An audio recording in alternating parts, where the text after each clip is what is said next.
साथियों नमस्कार, मैं विनय स्वागत करता हूं आप सभी लोगों का अपने YouTube channel our past and future पर। और एक डिटेल्ड चर्चा मैं आज करने वाला हूं क्योंकि आज है 1 जनवरी 2022 और हम लोगों को कुछ चेंजेस तो करने पड़ेंगे। ठीक है, तो जाहिर सी बात है जो लोग अभी बहुत सारी समस्याओं से ग्रसित हैं, जो ये मानते हैं कि मार्क्स नहीं बढ़ रहे हैं हमारे, ठीक है, हमारा स्कोर एवरेज से कम रह रहा है, तो उसमें कुछ बदलाव तो हमें करने पड़ेंगे। मैं बहुत ज़्यादा डिटेल में तो चर्चा करूंगा, आज नहीं, हर संडे को मैं एक विशेष पॉइंट पे चर्चा करूंगा जो ज़रूरी होंगी।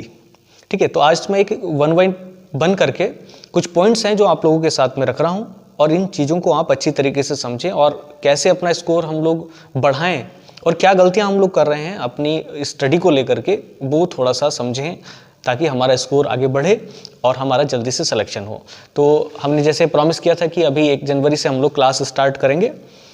तो क्लास स्टार्ट करने का मतलब ये नहीं है कि हम केवल जीएस का सेक्शन आप लोगों तक पहुंचाएं, उसके साथ साथ ये भी ज़रूरी है कि आप उन सभी ज़रूरी चीज़ों को सीखें जो आपका स्कोर बढ़ाने में लाभकारी हैं।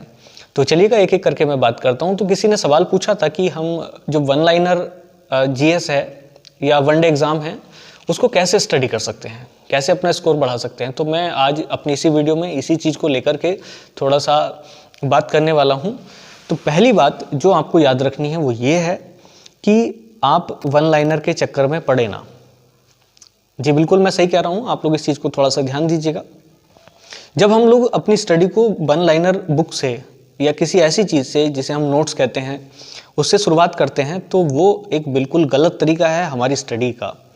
तो वन लाइनर तरीके से आपको कभी नहीं पढ़ना। वो एक तब की बात तो हो सकती है जब आप रिवीजन कर रहे हो। मैं अभी इसको डिटेल से समझाने की कोशिश करूंगा, आप लोग मेरी बात को बस पूरा समझें। तो कभी भी आपको पहली बात तो ये नहीं करना कि अपनी स्टडी को जब स्टार्ट करते हैं तो आप वन लाइनर बुक से स्टार्ट करें या वन लाइनर नोट्स से स्टार्ट करें या सीधे प्रैक्टिस सेट से स्टार्ट करें। ये बिल्कुल गलत तरीका है। मेरी सलाह में आप लोगों को स्टार्ट करना चाहिए छोटी छोटी किताबों के साथ। तो जब भी आप स्टडी करें तो किताबें पढ़ें। किताबों में जो नॉलेज है वो आपके लिए बिल्कुल कारगर सिद्ध होगी। ऐसा क्यों होता है मैं आपसे बताता हूँ। जैसे आप लोग वन लाइनर पढ़ते हैं तो एक सवाल कहीं से उठाया, दूसरा सवाल कहीं से उठाया, तो एक्चुअल में जो लिंक है वो हम लोग नहीं बना पाते।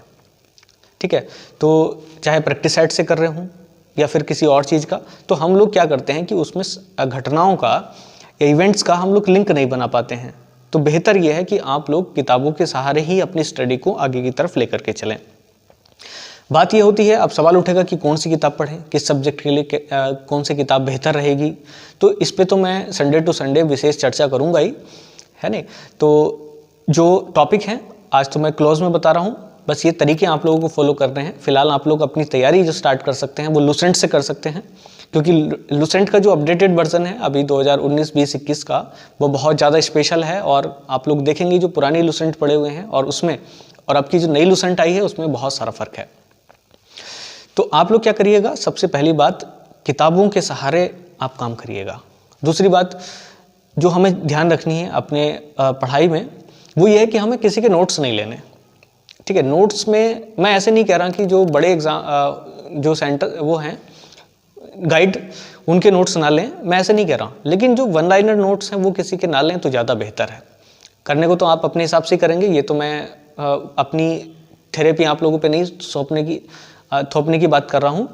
लेकिन आप जो किताबें पढ़ रहे हैं उसी में से अगर आप अपने खुद के नोट्स तैयार करें, मेरी बात को ज़रा गंभीरता से समझें। आप प्रैक्टिस सेट से या प्रीवियस ईयर के सवालों से ये जरूर सीख लें कि हमारे सवाल कहाँ कहाँ से बन रहे हैं। उसके बाद आप लोग अपनी तैयारी के लिए किताबों से ही शॉर्ट नोट बनाएं, छोटे छोटे नोट्स बनाएं। ठीक है, और क्योंकि हर किसी के नोट्स अपने लिए काम ज़्यादा करते हैं, दूसरे के लिए कम काम करते हैं, तो यहाँ पर मैं यही आपको गाइड करने वाला हूँ कि आप लोग अपने खुद के नोट्स तैयार करें, किताबों को पढ़ें या फिर यूट्यूब से ही आप लोग ज्ञान लें, मतलब जो रेगुलर क्लास चलाते हैं वहीं से लें। तो अपने खुद के नोट्स तैयार करें और वो छोटे नोट्स ऐसे हों कि जब आपका 1 महीना बचे एग्ज़ाम से पहले तो आप लोग उन शॉर्ट नोट्स को रिवाइज कर सकें। ठीक है, नोट्स ऐसे भी ना हो कि जितनी मोटी किताब है उससे ज़्यादा मोटे नोट्स हो गए, तो ये बिल्कुल गलत तरीका है। नोट्स को शॉर्ट में करने की कोशिश करें और जितना शॉर्ट हो सकता है उतना शॉर्ट, हर चीज़ को नोट डाउन ना करें। ये बात तो मैं अगली बार फिर भी चर्चा करूंगा, नोट्स कैसे बनाएं, क्या सब चीज़ें। लेकिन फिलहाल मैं 2 बातें अभी आपसे शेयर की। पहली बात कि आपको जो भी स्टडी करनी है या जो भी स्टार्टिंग करनी है वो आप बुक से करें। प्रैक्टिस सेट लगाने हैं वो तब लगाएं जब एग्ज़ाम आपका पास हो, ठीक है। या डेली आप लगा सकते हैं तो 10 से 20 सवाल, उसमें कोई दिक्कत नहीं है। लेकिन बेहतर आप इसी चीज़ को पाएंगे कि आप किताबों के सहारे अपनी स्टडी को स्टार्ट करें, ठीक है। दूसरी बात, नोट्स 1 लाइनर विशेष तौर से किसी के ना लें, जो अगर हैं भी तो टॉपिक वाइज वाले नोट लें, वो ज़्यादा सही है, ठीक है। मैं क्या कह रहा हूँ, 1 लाइनर वाले नोट्स ना लें, कोशिश करें कि जो टॉपिक वाले नोट्स हैं वो लें और बाकी सारी प्रैक्टिस अपनी या तो प्रीवियस ईयर के सवालों से करें या फिर जो मार्केट में प्रैक्टिस सेट हैं उनसे करें। वैसे तो मैं बता चुका कि मार्केट से प्रैक्टिस सेट ज़्यादा अच्छे हैं कि आप लोग किसी इंस्टीट्यूशन के करें या किसी बड़ी संस्था या बड़े व्यक्ति जो इस फील्ड में हैं उनके करें तो ज़्यादा बेहतर है। तो ये बात जो आपको ध्यान में रखनी है, दोनों ही। तीसरी बात एक ये आती है कि हमारा दिमाग उतना शार्प नहीं है, हम कैसे बराबर करें दूसरे व्यक्ति के, ठीक है। दूसरा व्यक्ति का तो दिमाग बहुत तेज है, दूसरा बातों को समझता बहुत जल्दी है। देखिए हम लोग एब्जॉर्वर हैं, गद्दी की तरीके से लीजिएगा, जैसे हर चीज़ पानी को बराबर नहीं सोख सकती, वैसे ही हर व्यक्ति एक ही ज्ञान को बराबर तरीके से नहीं सोख सकता, ठीक है। तो हर व्यक्ति की जो एब्जॉर्प्शन पावर है वो अलग अलग है। तो हम लोगों को क्या करना है, अपनी एब्जॉर्प्शन पावर बढ़ाने के लिए अपने दिमाग को भी वाइड करना पड़ेगा। नॉलेज तो मार्केट में इतनी है इस समय कि आपको कहीं जाने की कोई आवश्यकता नहीं है। इतनी किताबें भरी पड़ी हैं मार्केट में, यूट्यूब पर फ्री ज्ञान बटा हुआ है, वो सारी चीज़ें आप लोगों के लिए फेवरेबल हैं। लेकिन लेकिन लेकिन इट डिपेंड्स ओनली यू, ये केवल आप पर निर्भर करता है कि आप उन चीज़ों को कैसे लेते हैं, ठीक है। तो आपको क्या करना है, इसके लिए अपना थोड़ा सा माइंड शार्प करने के लिए आपको करना है कि रीजनिंग के सवाल पर डे कर रहे हैं। मेरी बात को समझने की कोशिश करें, रीजनिंग या मैथ, पॉसिबली करें तो रीजनिंग, और अगर मैथ करना चाहें तो मैथ भी कर सकते हैं। इससे हमारी अटेंटिवनेस बढ़ती है, हम लोग अटेंटिव होते हैं। तो आप लोग अपनी दैनिक चर्या में अपने कम से कम 10-12 सवाल रीजनिंग के जरूर बढ़ाइएगा।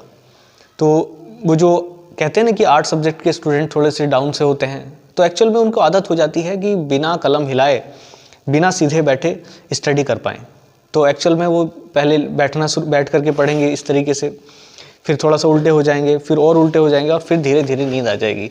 तो आप लोग अपनी इस अटेंटिवनेस को बढ़ाने के लिए रीजनिंग को अपना पार्ट बनाइएगा। दिमाग शार्प होता है, मैं अब भी कह रहा हूँ, ये कोई ऐसी थेरेपी नहीं है अंग्रेजी दवाई की तरीके से। ये एक ऐसी थेरेपी है जो स्लो तरीके से वर्क करती है, और आप अगर डेली तरीके पे आप रीजनिंग के सवाल करते रहें या मैथ्स के सवाल करते रहें तो आपकी गारंटी है, मतलब इस बात की गारंटी है कि आपका माइंड पहले से बेहतर होगा, यानी कि आपकी कैचिंग पावर बढ़ने वाली है, बिल्कुल बढ़ेगी, 100% बढ़ेगी। मैं इस बात को लेकर के 100% श्योर हूँ, इसमें कोई दो राय नहीं है, ठीक है। तो आप लोग इस चीज़ को फॉलो करें। नेक्स्ट बात जो आपके लिए इम्पोर्टेंट हो सकती है वो ये है कि जब आप नोट्स बना रहे हों, वो तो है ही जैसे भी हैं, या जब आप रिवीजन भी कर रहे हों, तो रिवीजन भी आप करें तो लिख करके करें। मतलब एक राइटिंग अपना एक आदत बना लीजिएगा। ऐसे बहुत सारे लोग हैं जो आपने देखा होगा कि वो लोग क्या करते हैं कि अपना जो वर्क है या अपने जो नोट्स भी बना रहे हैं वो ऑनलाइन बनाते हैं, या तो ऑनलाइन टाइपिंग के थ्रू, वो भी एक अच्छी प्रोसेस है, मैं उसको गलत नहीं कह रहा हूँ, या कंप्यूटर पे नोट्स बना रहे हैं, वो बात बिल्कुल सही है। लेकिन इस बात को आप थोड़ा सा समझें, वो आपके बिल्कुल काम करेंगे। तो आप देखिएगा कि छोटे एग्जाम्स जो होते हैं, वैसे तो कोई छोटा बड़ा नहीं होता, बस स्टैंडर्ड का थोड़ा सा फ़र्क होता है। तो जो ग्रुप सी के या डी के एग्ज़ाम हैं तो उनमें आपकी राइटिंग उतनी मेहनत या उतना कारगर नहीं होती, लेकिन अगर आपको भविष्य में कभी भी काम करना होता है तो आपको राइटिंग बहुत सारा फ़ायदा देगी। राइटिंग से क्या होता है, राइटिंग से हम लोग उस चीज़ को ज़्यादा समय दे पाते हैं जो कि हम पढ़ने में नहीं देते। जैसे हमें कोई फार्मूला याद करना है तो कहने के लिए तो हम 1 सेकंड में उसको करते हैं, ठीक है, 1 सेकंड में पढ़ जाएं, लेकिन हमें याद करने के लिए उस पर थोड़ा और समय देना पड़ता है। तो वो समय देने के लिए हमें राइटिंग ज़रूरी है, तो उससे आपका फ़ायदा होगा, बिल्कुल 100% होगा। ये बात मैं अपनी तरफ से बता रहा हूँ, इसमें कोई दिक्कत वाली बात नहीं है, ठीक है। तो आप लोग जब भी रिवीजन करें या किसी अन्य प्रकार का कोई वर्क करें अपनी स्टडी संबंधित, तो आप उसको लिख करके ही करें और लिखने की आदत बिल्कुल बनाएं, ठीक है। तो मैं सारी बातें एक बार फिर रिपीट कर देता हूँ। ये कुछ बेसिक बातें हैं जो हम लोग अपने नए साल में अपने ऊपर अप्लाई करने वाले हैं, ठीक है। मेहनत करने से तो डरना नहीं है। और लास्ट बात, एक और चीज़ रह गई बड़ी इंपॉर्टेंट सी, वो मैं आपको एक बार बता देता हूँ। लास्ट बात ये है कि हम लोग ये मत ना भूलें कभी भी कि हम लोग स्टूडेंट हैं, ठीक है। स्टूडेंट का मतलब हार मानने से बिल्कुल नहीं होता। एक योद्धा की तरीके से हम लोग लड़ें, एक वॉरियर की तरीके से, और अपने टारगेट को जब तक अचीव ना कर लें तब तक हम लोगों को निरंतर प्रयास करते रहना चाहिए, ठीक है। हम किसी भी चीज़ के आगे सरेंडर ना करें, इस चीज़ को ध्यान रखें। वो चाहे असफलता ही क्यों ना हो, ठीक है।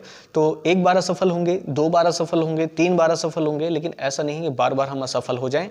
तो अपनी इन्हीं चीज़ों के दम पर, अपनी विल पावर के दम पर, अपनी जो और चीज़ें हैं, जो हमारी मेहनत है, हमारा पेशेंस है, इन सभी चीज़ों के दम पर हम अपनी सफलता को 100% गारंटी में बदलें, तो ये ज़्यादा ज़रूरी है। अब दुनिया भर की बातें उठ सकती हैं, दुनिया भर के सवाल उठ सकते हैं कि भाई why you are not succeed, ठीक है, सक्सेसफुल, सॉरी। तो क्यों आप सक्सेसफुल नहीं हैं, तो कैसे करेंगे आप, कैसे एक दूसरे को ज्ञान बांट सकते हैं? बिल्कुल सही बात है, लेकिन एक पिछला एक्सपीरियंस होता है, अनुभव होता है, तो जिनके दम पर हम लोग आने वाली पीढ़ी को या अपने साथ वाली जनरेशन को, जो अभी किसी कारणवश थोड़ा पीछे हैं, उनको समझाना थोड़ा सा आसान हो जाता है। तो बाकी तो सब आपकी इच्छा है, चाहे तो आप उसको अचीव करें या ना करें, माने या ना माने, लेकिन ये चीज़ें ज़रूरी हैं। तो हम लोग आज की जो पहली क्लास थी, डे 1 है, वो मैं आज इसी एक्सपीरियंस के साथ, इन्हीं शब्दों के साथ, जो कुछ एडवाइसेस हैं, जो कुछ सलाहें हैं, इनके साथ ही शुरुआत करने की कोशिश करूँगा। तो आप लोग आज इस वीडियो को, जितने भी लोग हैं, 100-50 इस बात से फ़र्क नहीं पड़ता, आप उस चीज़ को समझें और कंटिन्यू करें। तो हम देखते हैं कि कैसे हमें सफलता नहीं मिलती 100%, और God bless all of us, हम लोग पे सब ईश्वर की कृपा बनी रहे और हम लोग अपने टारगेट को अचीव करें 2022 में ही, और बिल्कुल 100% अचीव करेंगे भी।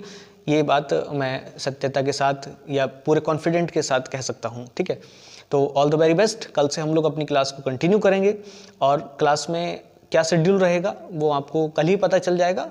आप फिलहाल आप इस चीज़ को एंजॉय करिएगा और आज ही से ट्राई करने की कोशिश करिएगा इन सभी चीज़ों को, ठीक है। नेक्स्ट वीडियो के साथ फिर मिलते हैं, तब तक के लिए धन्यवाद। जय हिंद।